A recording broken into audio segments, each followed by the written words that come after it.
Jelang dimulainya tahapan pendaftaran pemilihan presiden 2024, KPU mengundang partai-partai pengusung bakal capres-cawapres untuk rapat koordinasi. Tidak hanya partai, koordinasi juga dilakukan dengan Kementerian Kesehatan, Kepolisian, Pengadilan Negeri, dan Komisi Pemberantasan Korupsi. Apa saja hasil pertemuan KPU dengan parpol sepekan jelang pendaftaran Pilpres? Kita akan tanyakan langsung kepada Komisioner KPU Idam Holik yang sudah bergabung pagi ini. Pak Idam, selamat pagi. Selamat pagi, Mbak. Jadi singkatnya Pak, apa yang dibahas dengan parpol kemarin? Kemarin kami melakukan rapat koordinasi dengan partai politik peserta pemilu yang memenuhi ketentuan pasal 222 ya dalam Undang-Undang Pemilu, yaitu di mana mereka pernah menjadi peserta pemilu anggota DPR pada pemilu yang sebelumnya. Dalam kegiatan rapat koordinasi kemarin, kami menjelaskan mekanisme pendaftaran bakal pasangan calon presiden dan wakil presiden, serta kami juga menjelaskan tentang teknis penggunaan sistem informasi dalam pencalonan presiden dan wakil presiden ini, yaitu menggunakan aplikasi Silon. Ya, dan alhamdulillah kemarin rapat koordinasi berjalan lancar dan kami sampaikan bahwa masa pendaftaran itu di antara tanggal 19 sampai dengan tanggal 25 Oktober, dan kami sampaikan kepada partai politik agar mempersiapkan seluruh dokumen ya dengan sebaik-baiknya agar pada saat bakal pasangan calon presiden wakil presiden didaftarkan ke KPU, maka dokumennya kami nyatakan lengkap dan diterima. Oke, tanggal pendaftaran Capres-Cawapres masih sama 19 sampai 25 Oktober dan di saat yang sama 3 hari sebelumnya Pak, MK baru akan mengumumkan soal bagaimana nantinya gugatan batas usia Cawapres 40 tahun atau bisa kurang. Ketika nanti kita tentu tidak ingin mendahului MK, Pak Idam, tapi tentu persiapan sudah dilakukan KPU. Jika ada perubahan di Mahkamah Konstitusi, bagaimana dampaknya ke KPU? Apakah bisa langsung membuat aturan dan menjalankan putusan tersebut atau tetap harus ke DPR, Pak? Putusan MK berlaku sejak dibacakan. Nah, itulah kira-kira penjelasan mengenai final dan mengikat di dalam Undang-Undang Mahkamah Konstitusi. Ya, tentunya karena kami memang berkewajiban untuk melakukan konsultasi dengan DPR dan kita ketahui hari ini sedang memasuki masa reses. Ya, yang terpenting nanti kami akan melakukan komunikasi terlebih dahulu dengan para pembentuk undang-undang karena memang situasinya berbeda. Itu pun jika memang Mahkamah Konstitusi mengabulkan permohonan judicial review tersebut, dan sampai saat ini KPU belum mengetahui arah putusan Mahkamah Konstitusi seperti apa, dan kami yang jelas sama seperti warga negara pada umumnya menunggu putusan Mahkamah Konstitusi tersebut dibacakan. Memang di media ramai sekali dibicarakan tentang bagaimana kesiapan KPU ketika putusan Mahkamah Konstitusi mengabulkan. Kami sampaikan bahwa sampai saat ini kami masih merujuk pada norma atau peraturan yang berlaku sebagaimana yang ada di dalam pasal 169 huruf Q Undang-Undang Nomor 7 Tahun 2017, di mana persyaratan bakal pasangan calon presiden wakil presiden itu berusia 40 tahun. Oke, jadi final dan mengikat apapun nanti keputusan di tanggal 16 Oktober. Yang juga jadi tadi Pak Idam menyebutkan bahwa yang disampaikan dalam pertemuan pada parpol kemarin adalah secara teknis apa yang harus dilakukan. Nah, salah satu yang saya sempat membacanya Pak Idam ini adalah soal aturan di mana ada parpol yang wajib mengusung capres dan cawapres, tapi ada parpol-parpol yang tidak boleh mengusung, yaitu partai-partai baru yang baru masuk menjadi peserta pemilu 2024. Tapi ada diksi lagi Pak di bawahnya, yaitu partai tersebut boleh mendukung. Nah, ini apa bedanya Pak, mengusung dan mendukung?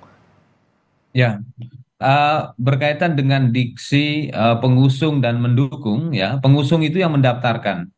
Jadi partai politik yang memenuhi persyaratan, dalam hal ini partai politik peserta pemilu yang pernah menjadi peserta pemilu pada pemilu DPR 2019 yang lalu, itu berhak mengusung atau mendaftarkan bakal pasangan calon presiden dan wakil presiden. Hal ini tertuang di dalam pasal 222 dan pasal 226 ayat 1 Undang-Undang Nomor 7 tahun 2017. Dan bagi partai politik peserta pemilu yang belum pernah menjadi peserta pemilu anggota DPR pada pemilu sebelumnya, dalam hal ini pemilu 2019 yang lalu, maka dia hanya mendukung saja. Dan partai politik tersebut itu tidak ada nama dan logonya nanti di dalam surat suara. Ya, jadi yang ada di dalam surat suara presiden dan wakil presiden itu hanya partai politik yang memenuhi syarat saja. Artinya nanti ketika pendaftaran Pak, biasanya parpol akan ikut serta, parpol yang mengusung capres dan cawapres. Berarti parpol yang tidak boleh mengusung ini imbauannya tidak usah ikut ke KPU untuk mendaftarkan Pak? Terkait dengan hal tersebut, ya tentunya kami akan kembalikan kepada partai atau gabungan partai politik yang mengajukan daftar bakal pasangan calon, karena memang keterbatasan ruang sehingga tidak banyak fungsionaris partai ataupun tokoh-tokoh partai yang bisa masuk ke dalam ruang pendaftaran bakal pasangan calon presiden wakil presiden di KPU. Ya, ini terkait dengan efektivitas saja ya. Jika memang partai pendukung itu disilakan, ya kapasitasnya sama seperti warga biasa ya atau warga pada umumnya. Ya. Dan yang jelas yang bersangkutan partai politik peserta pemilu hari ini yang belum pernah menjadi peserta pemilu pada pemilu sebelumnya itu tidak bisa mengajukan pendaftaran atau tidak bisa bergabung dalam partai koalisi untuk pendaftaran bakal pasangan calon presiden dan wakil presiden. Oke, itu termasuk kalau yang mengusung dan mendukung ini, adakah konsekuensi untuk ketika nantinya partai yang tidak boleh mengusung ini memberikan dana kampanye, Pak? Ya, jadi partai politik peserta pemilu yang tidak memiliki hak atau tidak memenuhi syarat untuk mengajukan daftar bakal pasangan calon, maka dia tidak bisa memberikan sumbangan dana kepada bakal pasangan calon presiden dan wakil presiden tersebut. Dan andai pun mereka akan memberikan sumbangan dana kampanye, maka kapasitasnya sebagai warga pada umumnya. Seperti itu. Jadi sifatnya individual. Karena mereka tidak dalam pendaftaran dan tidak berhak untuk mengusung tadi. Terakhir Pak Idam, ini tanggalnya 19 sampai 25 untuk capres-cawapres mendaftarkan, sudah ada bocoran kah Pak? Siapa-siapa saja, tanggal berapa capres dan cawapres akan mendaftar ke KPU?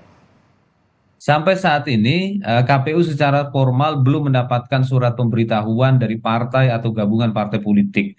Kemarin dalam rapat koordinasi dengan partai politik kami tegaskan mohon segera menyampaikan surat pemberitahuan kapan partai atau gabungan partai politik mendaftarkan bakal pasangan calon presiden dan wakil presidennya. Mengapa demikian? Agar segera kami juga harus melakukan koordinasi dengan Kepolisian Negara Republik Indonesia dan kami berikan tenggat waktu 1 hari sebelum mereka mengajukan daftar pasangan calon, surat pemberitahuan tersebut harus sudah disampaikan kepada KPU. Jadi dikarenakan tanggal 19 adalah hari pertama pendaftaran bakal pasangan calon presiden wakil presiden, maka tanggal 18 Oktober 2023 adalah batas akhir ya, batas akhir di mana pasangan calon yang sekiranya akan daftar di tanggal 19 Oktober, maka 18 Oktober harus sudah menyampaikan surat pemberitahuan. Dan nanti apabila memang partai atau gabungan partai telah menyampaikan surat pemberitahuan secara resmi, kami juga akan sampaikan kepada pemilih atau masyarakat Indonesia. Oke, H-1 harus sudah disampaikan kepada KPU untuk daftar atau tanggal pendaftaran capres dan cawapres. Terima kasih Pak Idam Holik sudah bergabung pagi ini di Sapa Indonesia Pagi. Selamat bertugas kembali Pak. Terima kasih.